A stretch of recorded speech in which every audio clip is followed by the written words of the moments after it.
The morning sun cast long shadows across the construction site as Maria Santos adjusted her safety helmet and checked her equipment one final time. At 28 years old, she had spent 6 years working as a demolition specialist, but today felt different. The abandoned factory complex they were clearing had stood empty for decades, its concrete walls thick with asbestos, and its basement levels filled with old machinery that needed careful removal. Maria's team consisted of 8 experienced workers, each with their own specialty. There was Jake, the explosive expert who had served 2 tours in Afghanistan before joining their crew. Sarah handled the heavy machinery, operating the cranes and excavators with precision that impressed even veteran construction workers. Tom and Mike were the structural engineers who calculated load-bearing requirements and safety zones. The others filled essential support roles, from communications to emergency medical response. The factory they were demolishing had once produced automotive parts for a major car manufacturer. 3 stories tall, with a sprawling basement level. The building represented the kind of industrial architecture from the 1960s that prioritized function over form. Thick concrete walls, steel reinforcement beams, and a maze of underground tunnels that had once housed conveyor belts and storage areas made this project particularly challenging. Maria had grown up in a family of construction workers. Her father had been a crane operator for 30 years before retiring, and her 2 older brothers worked in different aspects of construction and demolition. She had learned early that this industry demanded respect for safety protocols and attention to detail that could mean the difference between going home safely and ending up in the hospital. The team began their morning briefing at 7 o'clock sharp. Jake spread the building blueprints across a folding table while everyone gathered around with their coffee cups steaming in the cool morning air. The demolition plan called for a controlled collapse of the main structure, but first they needed to clear the basement level completely. Old machinery, chemical storage tanks, and decades of accumulated debris had to be removed before they could begin placing explosives. The basement level is going to be our biggest challenge, Jake explained, pointing to the architectural drawings. These tunnels extend further than the original blueprints show. We found evidence of expansion work done in the 1980s that wasn't properly documented. We need to map every inch down there before we start bringing anything down. Sarah nodded as she reviewed the equipment manifest. The excavator can handle most of the debris removal, but we'll need to work in sections. Some of those passages are too narrow for the big machinery. We'll have to go in with hand tools and smaller equipment to clear the tight spaces. Maria studied the basement layout carefully. Something about the tunnel system bothered her, though she couldn't put her finger on exactly what. The passages seemed to branch off in directions that didn't match the factory's operational needs. Why would a car parts manufacturer need tunnels extending so far beyond the main production areas? The first 3 hours of work proceeded smoothly. The team established their safety perimeter around the building and began the systematic process of clearing the upper floors. Decades of abandonment had left the building filled with everything from old office furniture to industrial equipment that had been deemed too expensive to remove when the factory closed. Maria found herself assigned to basement reconnaissance duty along with Tom and Mike. Their job was to map the actual tunnel layout and identify any hazards before the main clearing operation began. They descended through what had once been the main freight elevator shaft, now just a concrete opening with a temporary ladder system installed for access. The basement felt different from what Maria had expected. The air was stale and carried a metallic smell that suggested decades of industrial chemicals had soaked into the concrete. Their flashlights cut through the darkness, revealing passages that stretched beyond the range of their lights. The tunnels were wider than the blueprints indicated, with ceiling heights that varied dramatically from section to section. This doesn't match what we were told, Tom observed as he measured the width of the main corridor. According to the original plans, these passages should be 8 feet wide. This one is at least 12 feet across, and look at that ceiling height. We're talking about 15 feet of clearance in some places. Mike was examining the concrete construction with a professional eye. The concrete work is different too. This section over here was poured at a different time than the main foundation. You can see where they joined the new work to the old. Someone expanded this system years after the original construction. Maria moved deeper into the tunnel system, following a passage that curved gradually to the left. Her footsteps echoed strangely in the enclosed space, and she noticed that the sound seemed to carry further than it should in a normal corridor. As she rounded the curve, her flashlight beam revealed something that made her stop abruptly. The tunnel opened into a large chamber that definitely wasn't on any of the blueprints they had been given. The space was roughly circular, maybe 30 feet in diameter, with a domed ceiling that rose nearly 20 feet above the floor. Along the walls, she could see mounting brackets and electrical conduits that suggested this area had been used for something more complex than simple storage. "Tom, Mike, you need to see this," Maria called back toward the main tunnel. Her voice echoed in the chamber in a way that suggested the space was even larger than her flashlight revealed. The two engineers joined her in the chamber and immediately began taking measurements and photographs. The construction was clearly professional grade, with reinforced concrete work that exceeded anything required for normal factory operations. Whatever this space had been used for, it represented a significant investment in underground construction. "We need to report this back to Jake immediately," Mike decided after examining the electrical systems. "This changes our entire demolition plan. We can't just drop the building without understanding what's underneath it. These tunnels could extend under neighboring properties." As they prepared to head back to the surface, Maria noticed something else that didn't fit the pattern. In one section of the chamber wall, there appeared to be another passage leading deeper underground. This tunnel was smaller than the others they had explored, maybe 6 feet high and 4 feet wide, but it was clearly part of the original construction. "We should check this passage before we go back up," she suggested. "If there's more tunnel system beyond this chamber, Jake needs to know about it before we start placing explosives anywhere." Tom checked his watch and calculated how much time they had spent underground. "We got about 30 minutes before we're supposed to report back. Let's do a quick reconnaissance of that passage, and then head up with our findings." The smaller tunnel proved to be more complex than they had anticipated. After about 50 feet, it branched into 3 separate passages, each heading in a different direction. The construction quality remained high throughout, with the same reinforced concrete work they had observed in the main tunnels. Maria took the left branch, while Tom and Mike explored the center passage. The tunnel curved and descended gradually, leading her deeper underground than she had expected. After about 100 feet, she found herself in another chamber, this one smaller than the first, but containing something that made her blood run cold. The chamber walls were lined with what appeared to be sleeping quarters. Old metal bed frames, some still holding decaying mattresses, were arranged along the walls in a pattern that suggested this space had been designed to house a significant number of people. The floor was littered with personal belongings that had been abandoned decades earlier. Clothing, shoes, books, and other items that spoke of human habitation. Maria called out to her colleagues, but her voice seemed to be absorbed by the tunnel system without carrying very far.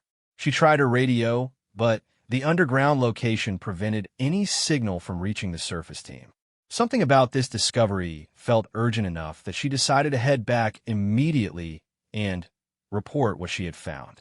As she retraced her steps through the tunnel, Maria heard something that made her pause. It was a low, rumbling sound, barely perceptible but definitely present.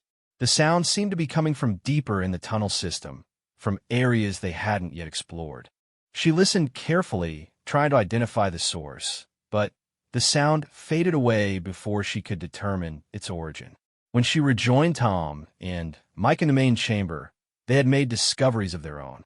The center passage led to what appeared to be a mechanical room with industrial ventilation equipment that was far more sophisticated than anything a car parts factory would require. The equipment was old but appeared to have been maintained until relatively recently. This whole underground complex is much larger than anyone realized, Tom concluded as they prepared to return to the surface. "We're looking at a significant engineering project that was either built in secret or was completely misrepresented in the documentation we received.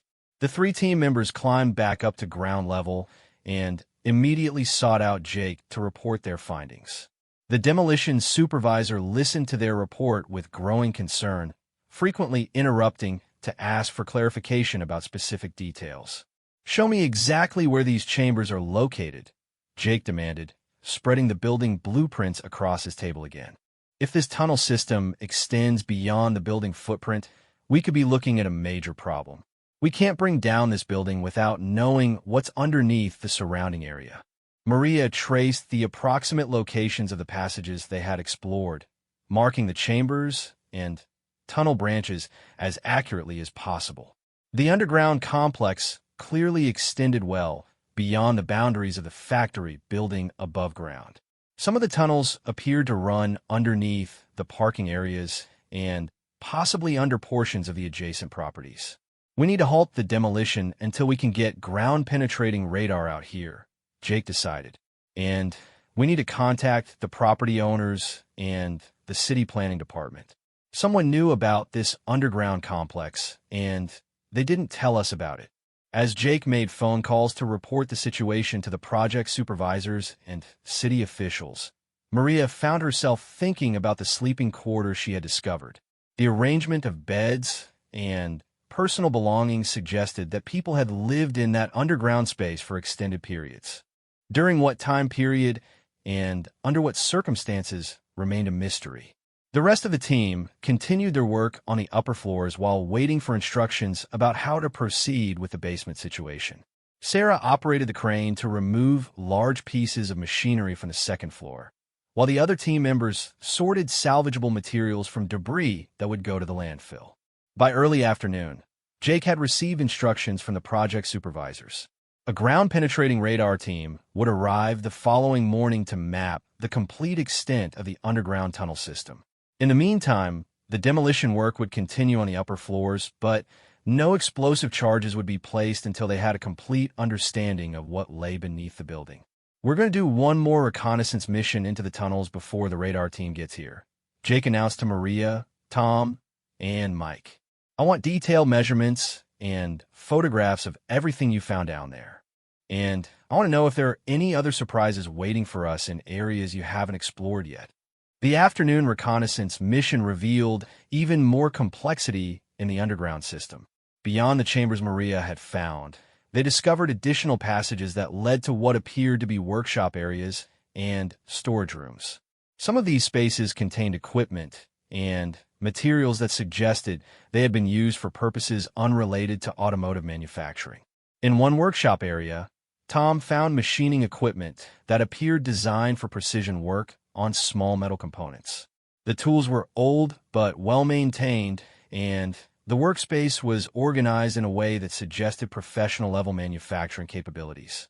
Whatever had been produced in this underground facility, it required skills and equipment that went far beyond normal factory operations. Mike discovered another significant find in a storage room connected to the workshop area. Metal shelving units lined the walls, and while most were empty, several still contained boxes and containers that had been left behind when the facility was abandoned. The labels on these containers were in multiple languages, and some bore symbols and markings that neither Mike nor Tom could identify. "We need to document everything and let the authorities figure out what was going on down here," Jake decided after reviewing their afternoon findings. "This is way beyond our expertise, and it's definitely beyond the scope of our demolition contract." As evening approached, the team secured the site and prepared to return the following morning. Maria found herself looking back at the factory building with new eyes. From the outside, it appeared to be exactly what it was supposed to be, an abandoned automotive parts manufacturing facility. But underneath, hidden from view, lay a complex that suggested purposes and activities that had never been part of the official record. The drive home gave Maria time to think about the day's discoveries. The sleeping quarters bothered her most of all. The arrangement suggested that people had lived underground for extended periods, possibly years. During the Cold War era, when the factory was built, there had been numerous government projects that involved underground facilities. But this complex seemed too elaborate for a simple fallout shelter and too sophisticated for employee housing. That evening, Maria did some research on the factory's history using online resources and local newspaper archives. The facility had been built in 1962 by a company called Precision Manufacturing Solutions, which had produced automotive components under contract with major car manufacturers. The company had operated successfully until 1987, when it closed suddenly, following the death of the owner and primary shareholder. What struck Maria as odd was the lack of detail about Precision Manufacturing Solutions in the business records she could find.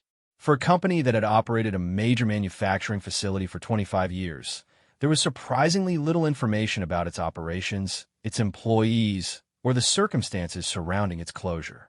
The next morning brought clear skies and the arrival of the ground-penetrating radar team. Maria arrived early and found Jake already on site, reviewing the previous day's findings and preparing for what he expected to be a complex day of investigation. The radar team says they can map the entire underground structure in about 6 hours, Jake informed her. But depending on what they find, we might be looking at a much longer delay in the demolition schedule. The property owners are not happy about the potential cost overruns. As the radar team began their work, Maria decided to make one final exploration of the tunnel system before it became off-limits to the demolition crew. She wanted to check the passage where she had heard the strange rumbling sound the previous day. Something about that sound had bothered her, and she wanted to investigate its source while she still had the opportunity. The descent into the tunnels felt different this morning.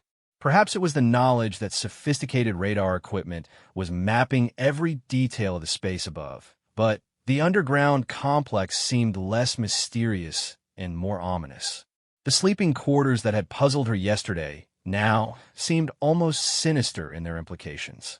Maria followed the tunnel system to the area where she had heard the rumbling sound, moving carefully and listening intently for any repetition of noise.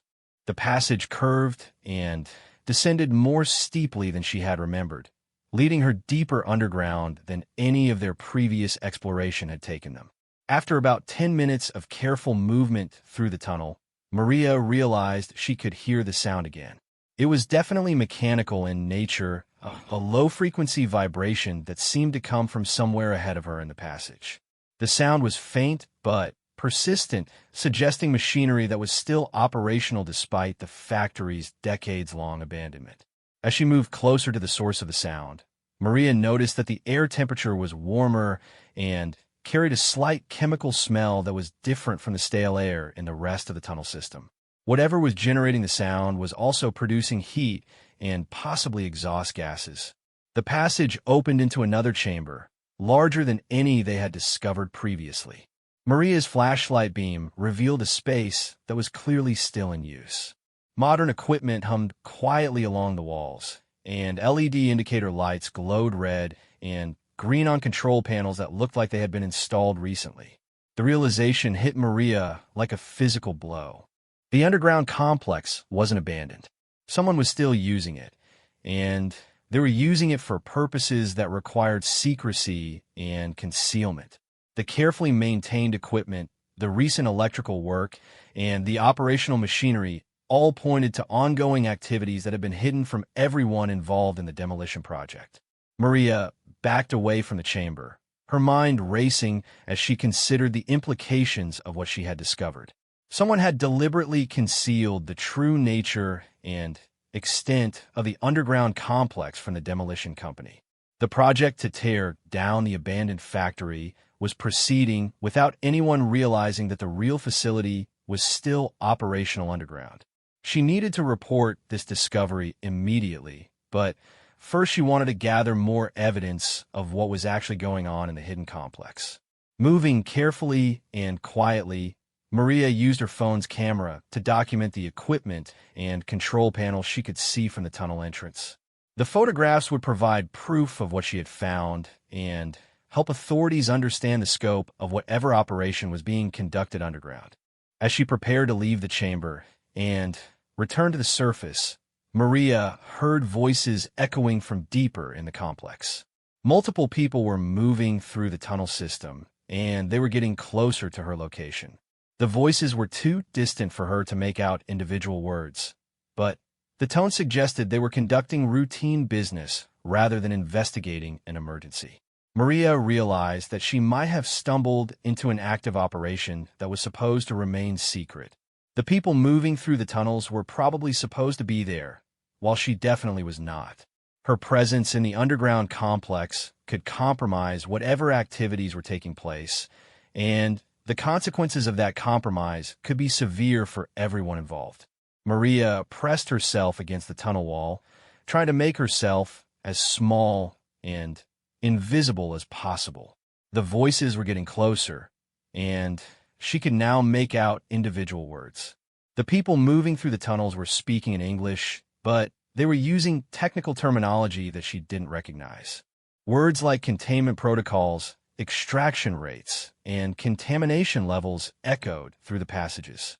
Her phone showed no signal bars, which meant she couldn't call for help or alert the surface team to what she had discovered. The tunnel system was too deep and too well shielded for any radio communication to penetrate to the outside world. She was completely on her own in a situation that was rapidly becoming dangerous. The voices stopped just around the corner from where Maria was hiding. She could hear the sound of equipment being operated and what seemed to be routine maintenance activities.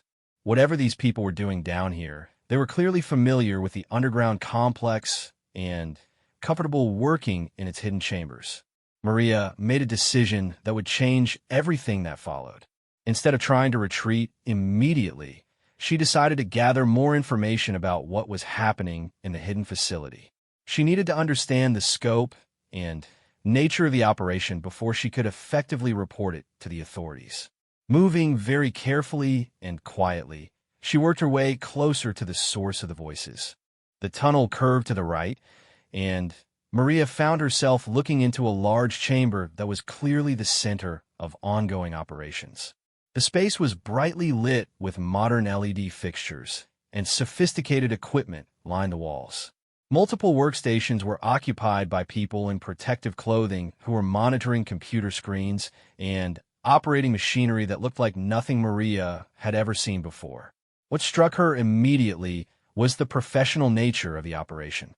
This wasn't some amateur or criminal enterprise hidden in an abandoned building. The people working in the chamber moved with the precision and confidence of trained specialists, and the equipment they were using represented a significant financial investment. Whatever was happening here, it was being conducted by people with serious resources and expertise. Maria counted at least 8 people working in the main chamber, with voices and equipment sound suggesting that additional personnel were active in other parts of the complex. The scope of the operation was much larger than anything she could have imagined when she first discovered the hidden tunnels. She managed to take several photographs with her phone before the situation changed dramatically. One of the workers near the tunnel entrance turned in her direction, and Maria realized that her hiding position might be visible from certain angles in the chamber. She needed to retreat immediately, but as she began to back away, her foot knocked against a loose piece of debris that clattered across the concrete floor. The sound echoed through the tunnel like a gunshot, and instantly all conversation in the chamber stopped. Maria heard rapid footsteps moving in her direction, and she realized that her presence had been discovered. Running was her only option now, but she was deep underground in an unfamiliar tunnel system with no clear path back to the surface. Maria ran through the tunnels as fast as she dared in the dim light of her flashlight. Behind her, she could hear voices calling out and the sound of pursuit. The people chasing her knew the tunnel system much better than she did, and they were gaining ground rapidly. She needed to find a way to lose them in the maze of passages, or she needed to reach the surface and get help from her team. The tunnel system seemed different when she was running through it under pressure. Passages that she remembered as straight appeared to curve unexpectedly, and intersections that should have led back toward the main access route seemed to branch off in wrong directions. The stress of being pursued was affecting her navigation abilities, and she realized she might be getting lost in the underground complex. As she ran, Maria tried to remember the route she had taken to reach the hidden chamber. The passage had descended gradually and curved to the right, but now everything looked the same in the harsh beam of her flashlight. The concrete walls and floors provided no landmarks that she could use to orient herself, and the echoing sound of pursuit made it difficult to think clearly about directions. Maria reached an intersection where 4 tunnels branched off in different directions. She paused for a moment, trying to remember which passage she had used to arrive at this point. The sound of pursuit was getting closer, and she could see light from other flashlights reflecting off the tunnel walls behind her. She had to make a choice immediately, even if it was the wrong one. She chose the passage that seemed to lead upward, hoping it would take her closer to the surface level. The tunnel rose at a steep angle and curved to the left, taking her into a part of the underground complex that she hadn't explored before. The walls here looked older than the areas she had seen previously, with rougher concrete work that suggested original construction rather than later additions. After several minutes of climbing through the tunnel, Maria emerged into a chamber that was clearly part of the original factory foundation. She could see steel reinforcement beams that matched the building's structural design, and the ceiling height was consistent with basement storage areas that would have been part of the normal factory operations. More importantly, she could see natural light filtering down from above. There was an access route to the surface somewhere in this area, probably through maintenance openings that connected to the factory's ground floor. Maria searched frantically for stairs, ladders, or any other means of reaching the surface level. She found what she was looking for in the far corner of the chamber. A concrete stairway led up to a heavy metal door that looked like it might open onto the factory floor. The stairs were steep, and the door looked like it hadn't been opened in years, but it represented her best chance of escaping from the underground complex and alerting her team to what she had discovered. As Maria climbed the stairs, she could hear her pursuers entering the chamber below. They were calling out to each other, coordinating their search efforts, and clearly determined to prevent her from reaching the surface. She reached the metal door and tried to turn the handle, but decades of rust and neglect had sealed it shut. The door wouldn't budge despite her desperate efforts to force it open. The voices below were getting closer. Maria could see flashlight beams playing across the walls of the stairway as her pursuers began to climb toward her position. She was trapped at the top of the stairs with no way to continue her escape. In desperation, she began hammering on the metal door with her fist, hoping to attract the attention of her team members who should be working somewhere on the factory floor above. The sound of her hammering echoed through the stairway and into the chamber below. Her pursuers were moving more quickly now, realizing that she was trying to alert people on the surface to her location. Maria could hear urgent conversations in the chamber as the hidden facility's personnel recognized that their secret operation was about to be exposed. Suddenly, the metal door shifted slightly under Maria's continued hammering. The rust and corrosion that had sealed it shut were beginning to give way under the repeated impacts. She could see a thin line of light around the door frame, confirming that it did indeed lead to the surface. With renewed energy, she threw her full weight against the door, using her shoulder to apply maximum force to the rusted hinges. The door burst open with a screech of protesting metal, and Maria tumbled out onto the factory floor. The sudden transition from the underground tunnels to the abandoned factory's ground level was disorienting, but she could see daylight streaming through the building's windows, and she could hear the normal sounds of her team's demolition work in progress. "Jake!" Maria shouted as loudly as she could. "Emergency! We have a major problem." Her voice echoed through the empty factory building, and within seconds she could hear her team members responding from different areas of the structure. Heavy footsteps on the concrete floor indicated that people were running toward her location, and she could hear Jake's voice calling out questions about what was wrong. Maria looked back at the metal door she had just forced open. Beyond it, she could see the stairway descending into darkness, and she could hear voices and movement in the underground complex below. The hidden facilities personnel were probably trying to secure their operation and prevent further discoveries, but it was too late. Maria had seen enough to expose whatever was happening beneath the abandoned factory. Jake appeared around a corner at a dead run, followed closely by Tom, Mike, and Sarah. The rest of the team was converging on Maria's location from other parts of the building. Everyone could see that something serious had happened, and they were prepared to respond to whatever emergency Maria had encountered. "There are people down there," Maria gasped, still catching her breath from her escape through the tunnels. "The underground complex isn't abandoned. Someone is running an active operation down there, with sophisticated equipment and multiple personnel. I saw at least 8 people working in a main chamber, and there are probably more in other areas." Jake's expression changed from concern to alarm as he processed Maria's report. An active operation hidden beneath the building they were supposed to demolish represented a massive complication for their project and potentially a serious safety hazard for his team. "Show me exactly where you came from," Jake demanded. "And tell me everything you saw down there while I get on the radio to report this situation." Maria led the team to the metal door and described her route through the tunnel system. Jake peered down the stairway with his flashlight, and the team could see that the passage led deep into an underground complex that was much more extensive than anyone had realized. While Jake made urgent radio calls to report the situation to project supervisors and emergency authorities, Maria provided Tom, Mike, and Sarah with a detailed account of her discoveries in the hidden facility. The sophisticated equipment, the professional personnel, and the obvious ongoing nature of the operation painted a picture of something far more serious than simple trespassing in an abandoned building. "We need to evacuate the building immediately," Jake decided after completing his radio communications. "We don't know what kind of operation is running down there, and we don't know how they'll react to being discovered. Until we get law enforcement and other authorities on site, we're not equipped to deal with this situation."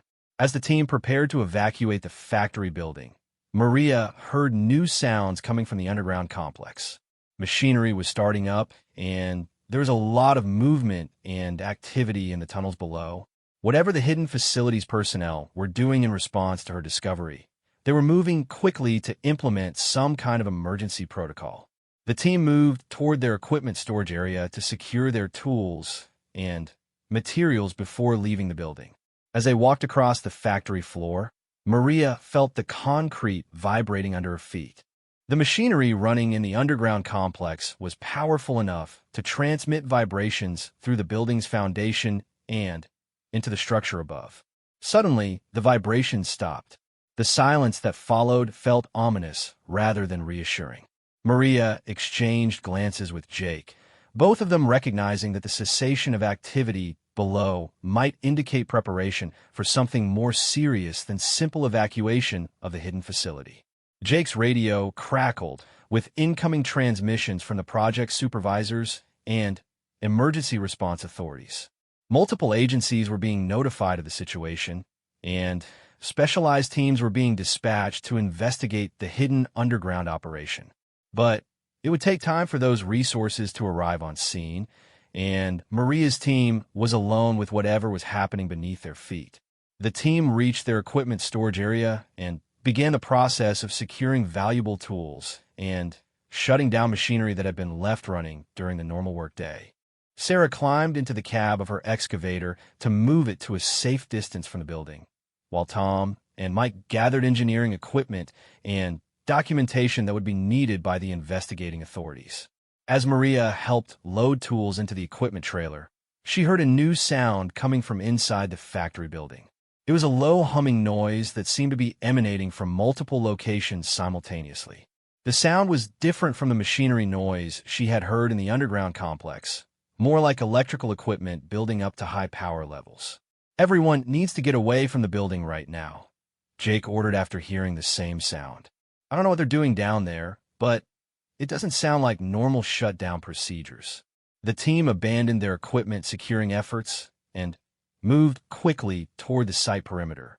As they reached the safety fence that surrounded the demolition area, The humming sound from inside the building increased dramatically in volume and intensity.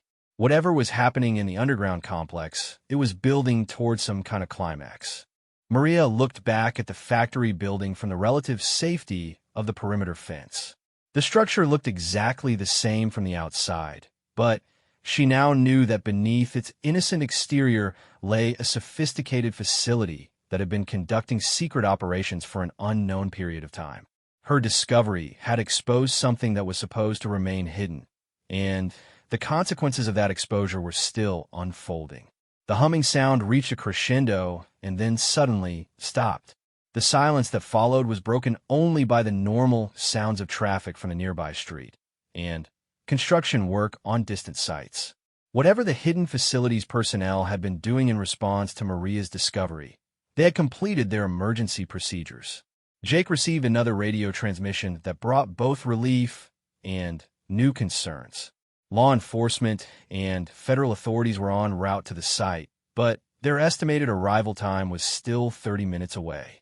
Maria's team was responsible for securing the area and preventing anyone from entering or leaving the building until the investigating authorities could take control of the situation. We need to establish a perimeter around the entire building and document anyone who tries to enter or leave, Jake instructed his team.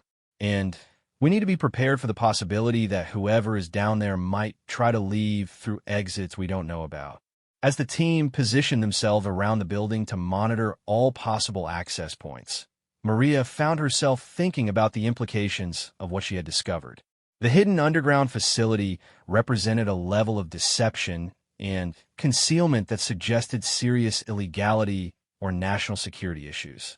The people operating the facility had gone to extraordinary lengths to keep their activities secret, and her accidental discovery had potentially disrupted something of major importance. The afternoon passed slowly as Maria's team maintained their perimeter around the building while waiting for the arrival of investigating authorities. No one attempted to enter or leave the factory through any of the visible entrances, but the team could occasionally hear sounds from the underground complex that indicated ongoing activity beneath their feet.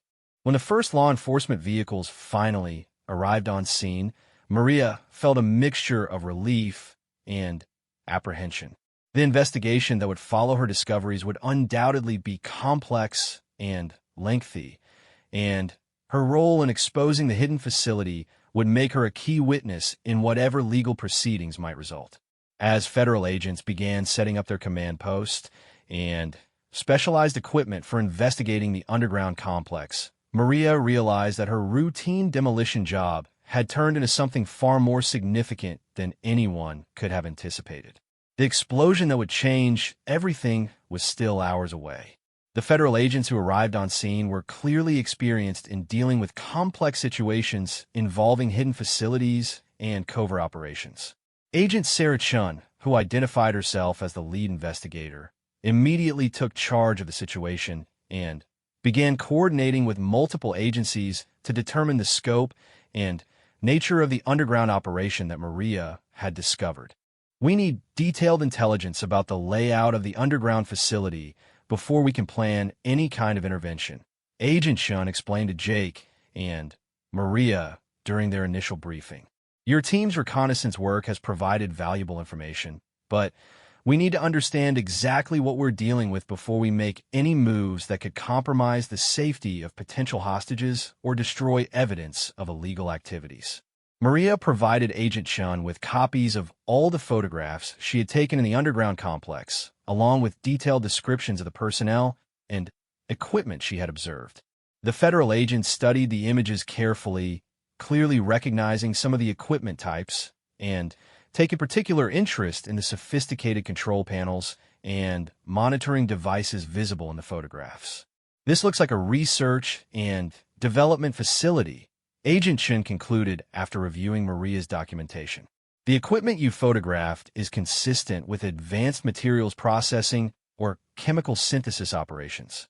We're probably looking at something involving controlled substances, weapons development, or industrial espionage. As the afternoon progressed, additional federal resources arrived on scene.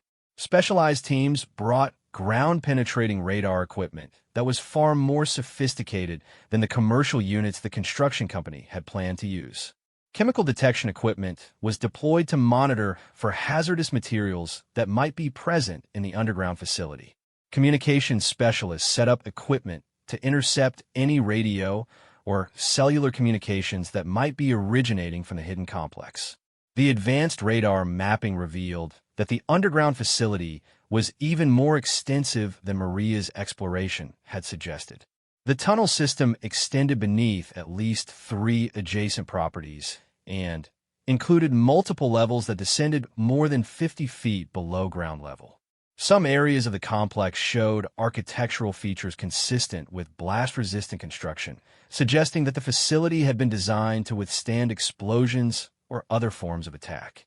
We're looking at a major installation that represents years of construction work and millions of dollars in investment, Agent Shin reported to her supervisors via secure communication links. The people who built this facility were planning for long-term operations and had serious concerns about security and concealment. As evening approached, the federal investigation team faced a difficult decision about how to proceed. The hidden facility clearly contained valuable evidence and potentially dangerous materials, but any attempt to enter the complex could result in confrontation with armed personnel or could trigger the destruction of evidence through built-in security measures. Maria's demolition team had been relegated to observer status as the federal investigation unfolded, but their expertise in construction and underground operations made them valuable consultants for the law enforcement operation. Jake worked closely with the federal engineers to analyze the structural characteristics of the building and the underground complex, while Maria provided detailed briefings about her observations of the facility's personnel and operations. As night fell, thermal imaging equipment deployed around the perimeter of the building detected multiple heat signatures in the underground complex. The hidden facility was definitely occupied, with at least 15 people active in various areas of the tunnel system. Some areas showed elevated temperatures consistent with ongoing industrial operations, while other areas appeared to be living quarters where people were resting or sleeping. We have confirmed human presence throughout the underground facility, Agent Shin announced during the evening briefing. We're treating this as a potential hostage situation until we can determine the status and intentions of the individuals currently in the complex.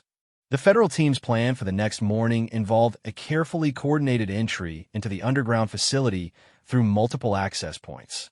Specialized entry teams would secure the main chambers, while technical specialists gathered intelligence about the nature of the operations being conducted in the hidden complex. Maria's team would remain on standby to provide construction expertise if structural issues complicated the law enforcement operation. At approximately 2 a.m, everything changed. Maria was resting in one of the federal command vehicles when a massive explosion rocked the entire area. The blast was powerful enough to shatter windows in buildings several blocks away and triggered car alarms throughout the surrounding neighborhood. The factory building itself seemed to lift off its foundation for a moment before collapsing into a pile of rubble and debris. The explosion had originated deep underground and had been powerful enough to completely destroy the hidden facility and cause the catastrophic collapse of the factory building above. When the dust began to clear, Maria found herself looking at a crater where the building had stood just moments before. The entire underground complex had been obliterated, along with any evidence of the operations that had been conducted there. In the immediate aftermath of the explosion, Maria's first thought was for the federal agents who had been preparing to enter the underground facility. Emergency response teams immediately began searching through the debris for any sign of survivors, but the complete destruction of the building made rescue operations extremely difficult and dangerous. Agent Shun had survived because she had been working in a command vehicle parked well away from the building when the explosion occurred. But several members of her team had been inside the federal perimeter setting up entry equipment, and their status was unknown in the chaos that followed the blast. This was a deliberate destruction of evidence, Agent Shun concluded as she surveyed the devastation. Someone triggered a self-destruct system to prevent us from discovering what was really going on down there. Now we have a rescue operation instead of an investigation, and we may have lost valuable intelligence about a major criminal enterprise. Maria joined the search and rescue efforts, using her construction expertise to help identify areas where survivors might be trapped in air pockets within the debris. The federal entry teams had been positioned near access points to the underground facility when the explosion occurred, which meant they were probably buried under tons of concrete and steel from the building's collapse. The rescue operation was complicated by the fact that the explosion had created an unstable debris field that could shift and cause secondary collapses at any moment. Heavy equipment was needed to move the larger pieces of concrete and steel, but the operators had to work very carefully to avoid causing cave-ins that could crush any survivors who might be trapped beneath the rubble. As dawn broke, rescue teams had managed to establish communication with at least one group of federal agents who were trapped in an air pocket approximately 20 feet below the surface of the debris field. The agents were alive, but injured, and they were trapped in a space that was gradually filling with dust and toxic gases from the destroyed underground facility. The rescue operation required precise coordination between multiple agencies and specialized equipment. Heavy cranes were brought in to lift concrete slabs and steel beams, while search dogs worked to locate additional survivors trapped in different areas of the debris field. Urban search and rescue specialists used sensitive listening equipment to detect signs of life beneath the rubble. Maria found herself working directly with the rescue coordinators, using her knowledge of the building's construction to predict where air pockets might have formed during the collapse. The factory's structural design had included several reinforced areas that could potentially provide protection for people caught in the building during a catastrophic collapse. By mid-morning, rescue teams had successfully extracted 2 federal agents from the debris field. Both were injured but alive, and they were able to provide crucial information about the location of other team members who were still trapped beneath the rubble. The rescue operation was making progress, but time was running out for anyone who might be trapped in areas that were not structurally stable. The extraction of the 2 federal agents revealed that the explosion had been more complex than initially assumed. The blast had originated in multiple locations simultaneously, suggesting a sophisticated demolition system that had been designed to completely destroy the underground facility and any evidence it contained. The people operating the hidden complex had been prepared for discovery and had implemented an extreme response to prevent exposure of their activities. As rescue teams continued their work, investigators began analyzing the debris for clues about the nature of the destroyed facility. Chemical analysis of soil and rubble samples revealed traces of exotic materials that confirmed the underground complex had been used for advanced research and development activities. Some of the chemical signatures suggested work involving classified military or industrial applications. Maria worked throughout the day as part of the rescue operation, using her demolition expertise to help identify safe routes through the debris field and to assess the structural stability of areas where survivors might be trapped. The work was dangerous and exhausting, but the knowledge that people were depending on their efforts kept everyone focused on the rescue mission. Late in the afternoon, rescue teams located the largest group of trapped federal agents in an air pocket formed by the collapse of a reinforced section of the factory floor. 7 agents were alive, but trapped in a space that was becoming increasingly toxic as gases from the destroyed underground facility continued to seep through the debris. The rescue would require careful excavation work that could take several more hours to complete. As the sun began to set, Maria found herself leading a small team of construction workers in a desperate effort to reach the trapped federal agents before toxic gases made their location uninhabitable. The work required removing massive concrete blocks and steel beams while ensuring that the excavation didn't cause a secondary collapse that would crush the very people they were trying to save. The rescue operation continued through the night, with powerful floodlights illuminating the debris field and specialized equipment working around the clock to clear access routes to the trapped agents. Maria and Her team made steady progress, but the complexity of a debris field meant that every step had to be carefully planned and executed to avoid triggering further collapses. By the early hours of the next morning, rescue teams had successfully created a narrow access tunnel that reached the air pocket where the federal agents were trapped. Medical personnel were able to provide emergency treatment and breathing apparatus to the trapped agents, but extracting them safely would require additional hours of careful excavation work. As rescue operations continued, federal investigators were working to piece together the purpose and scope of the destroyed underground facility. The deliberate destruction of evidence suggested that the hidden complex had been involved in activities of major significance, possibly involving national security issues or large-scale criminal enterprises. Maria's role in discovering the underground facility had made her a key witness in what was becoming a major federal investigation. Even though the physical evidence had been destroyed in the explosion, her photographs and observations provided crucial intelligence about the people and activities that had been concealed beneath the abandoned factory building. The successful rescue of all trapped federal agents came after 36 hours of continuous excavation work. Maria and her construction team had played a crucial role in the operation, using their expertise to navigate the dangerous debris field and create safe access routes to areas where survivors were trapped. The last agent to be extracted was severely injured but alive, and all members of the federal entry team had survived the explosion and building collapse.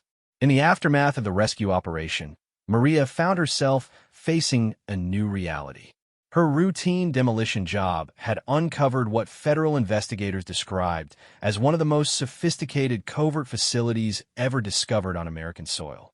The explosion that destroyed the evidence had created a major international incident, and Maria's testimony would be crucial in determining who had been responsible for the hidden operations and why they had chosen such extreme measures to conceal their activities.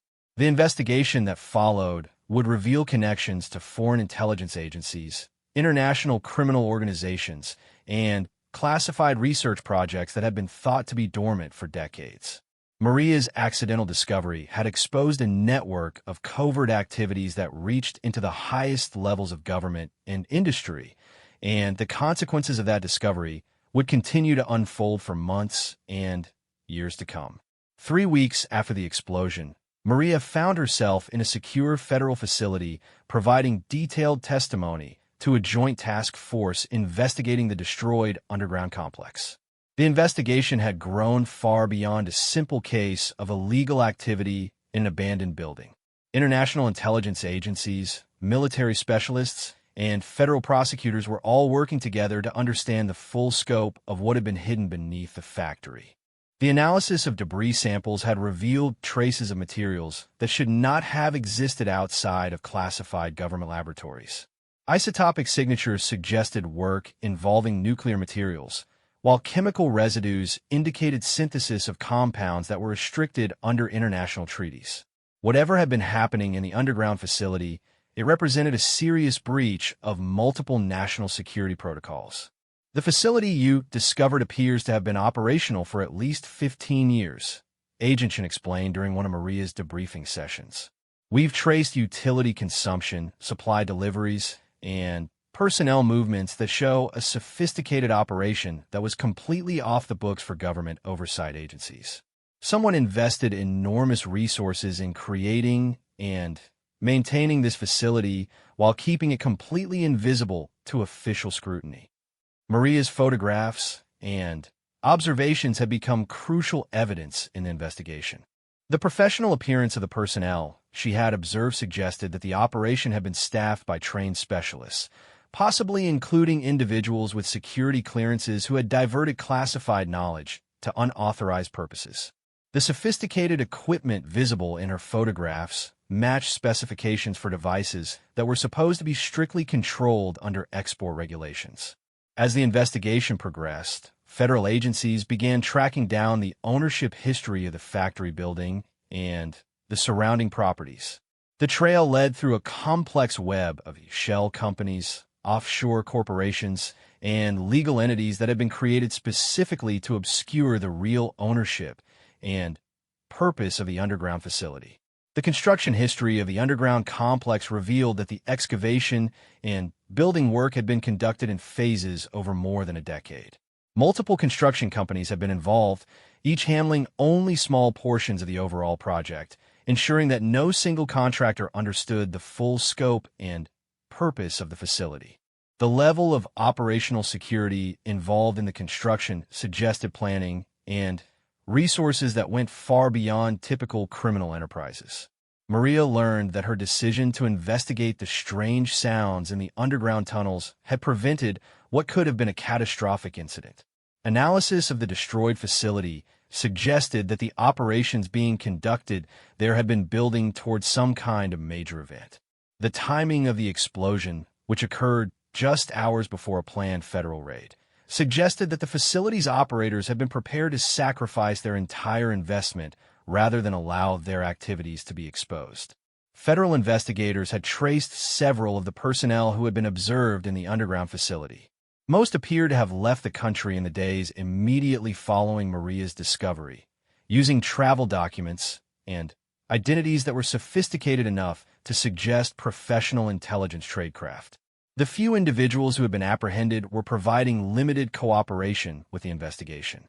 The international implications of the investigation were becoming clear as foreign intelligence agencies shared information about similar facilities that had been discovered in other countries. The underground complex beneath the factory appeared to have been part of a global network of covert research and development operations that had been coordinating activities across multiple nations for an extended period. Maria's construction company had been thoroughly investigated to ensure that they had not been knowingly involved in concealing the underground facility. The investigation revealed that the demolition contract had been arranged specifically to provide cover for evacuation of the hidden complex. The facility's operators had been planning to abandon the site while using the demolition as an excuse for the destruction of any remaining evidence. Your discovery essentially prevented them from carrying out a planned deception that would have made it appear that the facility had never existed, Agent Chen explained. They were going to demolish the building in a way that would have collapsed the underground tunnels and buried all evidence of their activities. Instead, your investigation forced them to resort to an emergency destruction protocol that has left us with enough evidence to piece together what they were doing. The psychological impact of the investigation was significant for Maria and her team. What had started as a routine construction project had led to the discovery of activities that posed potential threats to national security. The knowledge that they had been working directly above a sophisticated covert facility for several days before Maria's discovery was unsettling for everyone involved. Maria's expertise in construction and demolition had made her a valuable consultant for the ongoing investigation. Federal agencies asked her to review information about similar facilities that had been discovered in other locations, helping to identify architectural features and construction techniques that might indicate covert purposes. Her experience had given her insights into how legitimate construction projects could be used to conceal illegal activities. The legal proceedings arising from the investigation were complex and likely to continue for several years. Multiple federal agencies were pursuing charges related to violations of national security laws, illegal possession of restricted materials, and conspiracy to conduct unauthorized research activities. International cooperation agreements were being developed to coordinate prosecutions across multiple countries where related facilities had been discovered.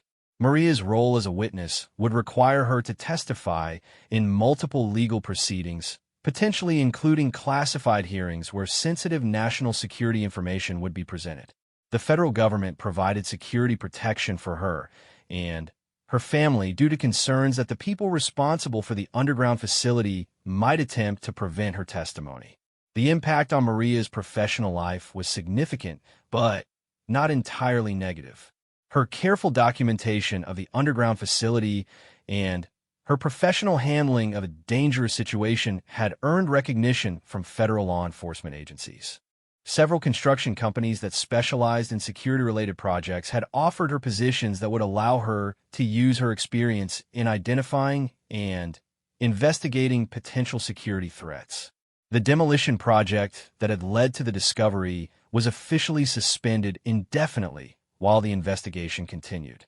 The property where the factory had stood was declared a federal crime scene, and it would remain under government control until all evidence had been analyzed and all legal proceedings had been completed. Maria's construction company received compensation for their equipment and time, along with commendations for their cooperation with the federal investigation. 6 months after the explosion, Maria received a call from Agent Chun requesting her assistance with a new investigation. Another construction project in a different state had uncovered evidence of underground modifications that bore similarities to the facility she had discovered.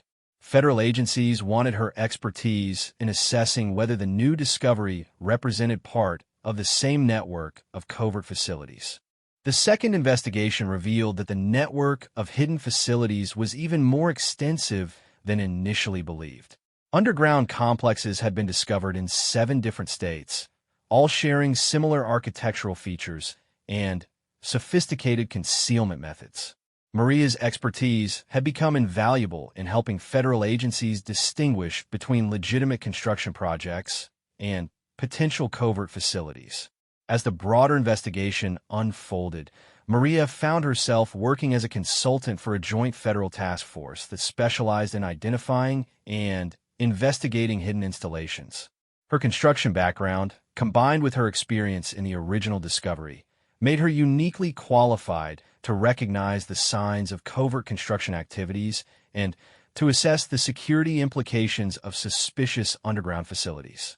The work was challenging and sometimes dangerous, as many of the facilities being investigated were still operational when they were discovered.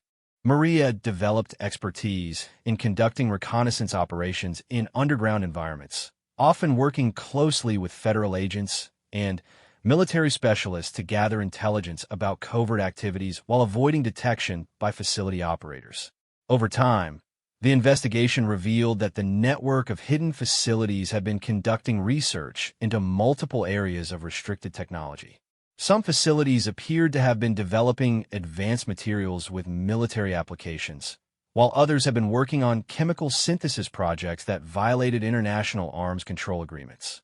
The scope of the operation suggested coordination at levels that reached into government and military organizations in multiple countries. Maria's personal life had been significantly affected by her involvement in the investigation. The security restrictions and travel requirements associated with her consulting work made it difficult to maintain normal relationships and activities.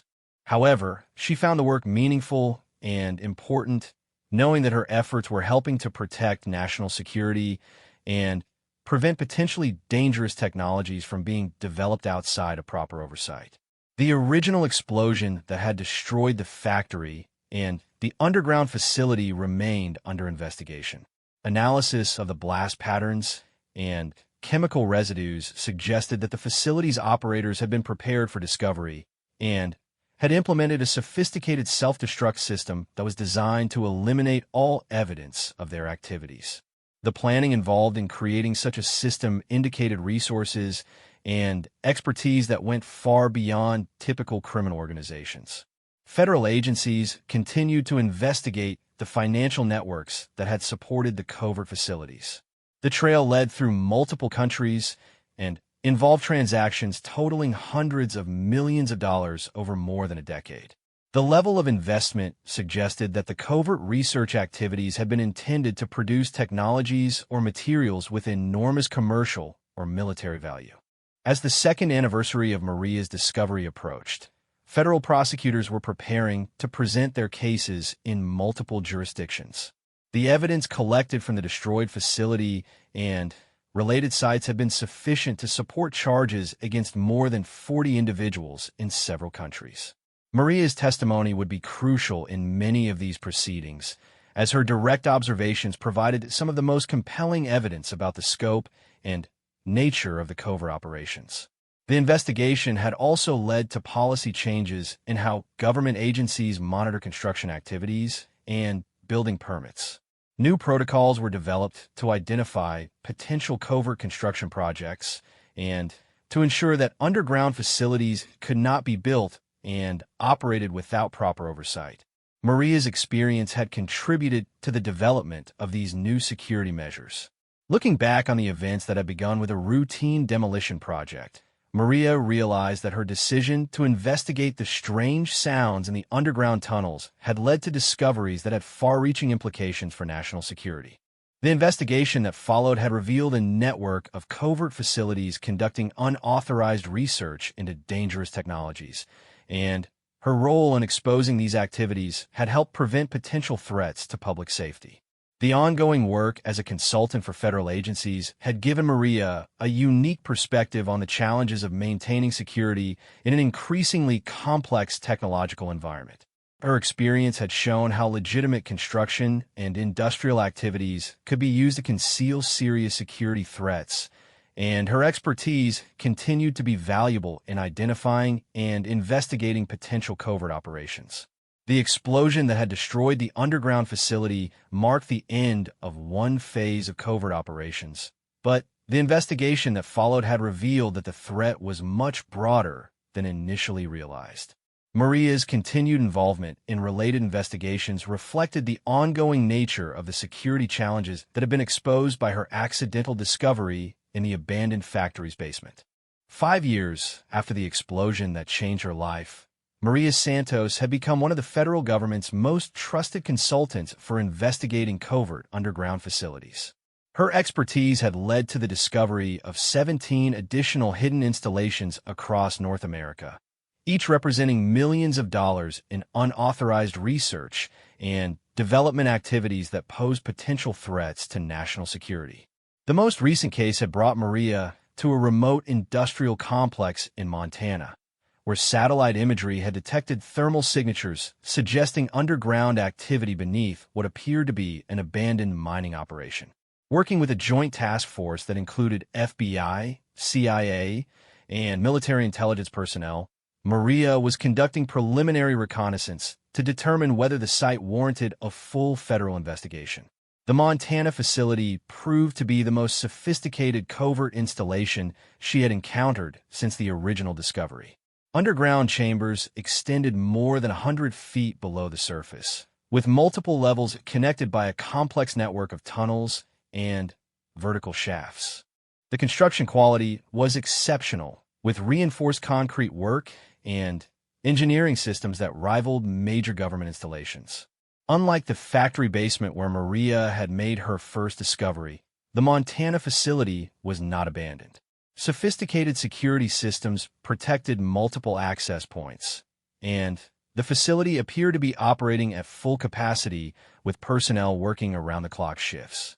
Intelligence gathering revealed that the site was conducting advanced materials research with potential applications for next-generation weapon systems. Maria's role in the investigation had evolved far beyond her original construction expertise. She had received specialized training in intelligence gathering, underground reconnaissance, and security assessment techniques that allowed her to operate effectively in dangerous and sophisticated environments. Her ability to analyze construction details and architectural features made her uniquely valuable in assessing the capabilities and purposes of covert facilities. The Montana investigation required months of careful intelligence gathering before federal agencies were prepared to take action. Maria worked closely with surveillance specialists to map the facility's operations, identify key personnel, and understand the scope of research activities being conducted underground. The complexity of the operation required coordination between multiple agencies and careful planning to ensure that evidence was preserved during any enforcement action. The facility's security measures included countermeasures designed to detect surveillance activities and prevent unauthorized access. Maria's team had to develop new techniques for conducting reconnaissance without triggering security systems that could alert facility operators to the federal investigation. The challenges involved in penetrating the site's defenses reflected the sophisticated planning and resources that had gone into creating the covert installation. Intelligence analysis revealed that the Montana facility was connected to an international network of research installations that were sharing information and coordinating activities across multiple countries. The scope of the network had grown significantly since Maria's original discovery, suggesting that the destruction of the factory facility had not stopped the covert research activities, but had simply forced them to become more sophisticated and security conscious. Federal agencies had identified facilities in Canada, Mexico, and several European countries that appeared to be part of the same network. International cooperation agreements were being developed to coordinate investigations and enforcement actions across multiple jurisdictions, but the legal complexities involved in such operations created significant challenges for prosecutors and law enforcement agencies. Maria's expertise had become internationally recognized, and she had provided consultation services to agencies in several allied countries that were investigating similar facilities within their own territories. The sharing of intelligence and investigative techniques had improved the effectiveness of efforts to identify and shut down covert research operations, but the network continued to evolve and adapt to avoid detection. The personal cost of Maria's involvement in these investigations had been significant. The security requirements and travel demands associated with her consulting work had made it difficult to maintain stable personal relationships. Her apartment was equipped with government-provided security systems, and she followed strict protocols designed to protect her from potential retaliation by the organizations whose activities she was helping to expose. Despite the challenges, Maria found the work deeply meaningful. The technologies being developed in the covert facilities posed serious threats to international security and public safety. Her role in identifying and investigating these installations was contributing to efforts to prevent dangerous research from being conducted outside of proper oversight and regulatory frameworks. The Montana operation culminated in a coordinated federal raid that resulted in the seizure of the entire facility and the arrest of more than 30 personnel involved in unauthorized research activities. Maria participated in the initial assessment of the seized facility, helping to catalog equipment and materials that would serve as evidence in the prosecutions that would follow. The sophistication of the Montana facility exceeded even the most advanced installations that had been discovered previously. Research laboratories contained equipment worth millions of dollars, and document seizures revealed research programs that had been operating for more than a decade. The scope of activities conducted at the site had implications for multiple areas of national security policy. Analysis of materials seized at the Montana facility provided insights into research activities being conducted at other installations within the network. Intelligence gathered from documents and computer systems helped federal agencies identify additional covert facilities and track financial networks that were supporting unauthorized research activities in multiple countries. The legal proceedings arising from the Montana investigation were expected to continue for several years, with prosecutions involving violations of national security laws, export control regulations, and international arms control agreements. Maria's testimony would be crucial in establishing the sophisticated nature of the covert operations and the potential security threats posed by the unauthorized research activities. Federal agencies used intelligence gathered from the Montana facility to develop new techniques for identifying covert installations before they became fully operational. Improved monitoring of construction activities, financial transactions, and personnel movements had resulted in the early detection of several attempted facilities that were shut down before they could begin dangerous research activities. Maria's role in developing these new detection capabilities reflected her unique combination of construction expertise and intelligence experience. Her ability to recognize the signs of covert construction activities had become a valuable tool for preventing the establishment of new facilities within the growing network of unauthorized research installations.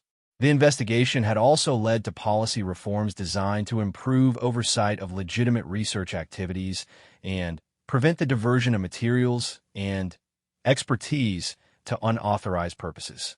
New regulations required enhanced security measures for facilities conducting advanced materials research and improved coordination between government agencies responsible for monitoring potential security threats.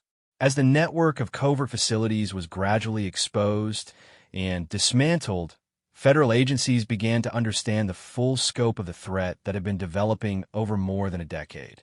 The unauthorized research activities had progressed far enough to pose serious risks to international security, and the discovery and shutdown of these facilities had prevented potential crises that could have affected millions of people. Maria's accidental discovery in the factory basement had triggered an investigation that ultimately exposed one of the most sophisticated networks of covert research facilities ever discovered. The explosion that destroyed the original facility had been intended to conceal the evidence, but the investigation that followed had revealed the true scope of unauthorized activities that had been conducted in facilities around the world. The ongoing work to identify and shut down remaining facilities within the network continued to require Maria's expertise and experience. Each new investigation built upon intelligence gathered from previous operations, gradually revealing the connections and relationships that linked covert installations across multiple countries and research areas. Looking toward the future, Maria recognized that the threat posed by unauthorized research activities would continue to evolve and adapt to avoid detection. The sophisticated planning and resources involved in creating the covert facilities suggested that similar operations would continue to emerge, requiring ongoing vigilance and improved detection capabilities. The transformation of her career from routine construction work to specialized federal consulting had given Maria a unique perspective on the challenges of maintaining security in an increasingly complex technological environment. Her experience had shown how legitimate industrial activities could be used to conceal serious security threats, and her continued involvement in related investigations reflected the ongoing nature of these challenges. The explosion that had destroyed the factory facility 5 years earlier marked the beginning of an investigation that continued to reveal new aspects of the covert research network. Maria's role in exposing these activities had evolved from accidental discovery to professional expertise, but the importance of her contributions to national security remained as significant as it had been during that first dangerous reconnaissance mission in the underground tunnels. The story of Maria's discovery and the investigation that followed had become a case study used in training programs for federal agents and security specialists. Her experience demonstrated the importance of recognizing and investigating suspicious activities, even when they appear to be concealed within routine industrial operations. As Maria prepared for her next assignment, investigating a suspected covert facility in the Pacific Northwest, she reflected on the journey that had begun with strange sounds in an abandoned factory's basement. The explosion that was supposed to conceal the evidence had instead led to discoveries that continued to have far-reaching implications for international security, and her role in these ongoing investigations remained as important as ever. The network of covert facilities that had been exposed through her work represented a continuing threat that required sustained effort and vigilance to address. Maria's expertise would continue to be valuable in identifying and investigating new installations, ensuring that dangerous research activities could not be conducted in secret without proper oversight and regulatory compliance. The impossible act that had rescued not just the trapped federal agents, but had potentially prevented a much larger catastrophe, continued to have consequences that reached far beyond that dramatic night when the factory building collapsed into rubble. Maria Santos had proven that sometimes the most important discoveries come from the courage to investigate when something doesn't seem right, even when that investigation leads into dangerous and unknown territory.